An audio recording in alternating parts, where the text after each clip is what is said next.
ইমানদার হলেন ওই ব্যক্তি যে ব্যক্তি খারাপ কাজ করার পরে তার ভিতরে অনুশোচনা হয় যে আমি কাজটা খারাপ করে ফেলেছি, এই কাজটা আমার দ্বারা করা উচিত হয়নি, তাহলে মনে করবেন আপনার ভিতরে এখনো ঈমান আছে। ঠিক কিনা বলেন?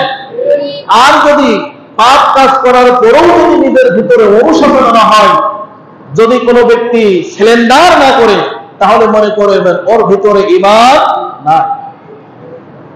এই জন্য ভাইয়ের আমার, বন্ধুগণ আমার, আমরা বেশি বেশি পরিমাণ তাওবা করব। কি করব বলেন তো? তাওবা করব। আল্লাহর নবী সাল্লাল্লাহু আলাইহি ওয়াসাল্লাম বলেছেন, আত-তাইবু মিনাজ যামবি কামান লা যামবা লা।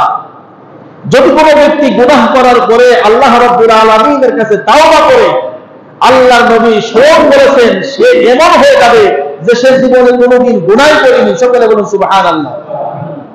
আল্লাহর নবী সাল্লাল্লাহু আলাইহি ওয়াসাল্লাম বলেছেন, দুনিয়ার ভিতরে কোনো মানুষ যদি অন্যায় অপরাধ পাপ না করত, তাহলে আল্লাহ রাব্বুল আলামিন এই জাতিদেরকে ধ্বংস করে দিতেন।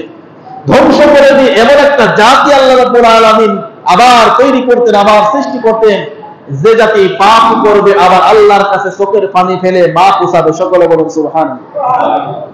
আল্লাহ তাআলা আমাদের রক্ত মাংস দিয়ে আল্লাহ তাআলা তৈরি করেছেন, আমরা অপরাধ করবো, এটাই স্বাভাবিক। কিন্তু অপরাধ করলে সিলিন্ডার যে ব্যক্তি করে, ওই ব্যক্তি হলো আল্লাহর কাছে সবথেকে বেশি প্রিয়। ঠিক কিনা বলেন?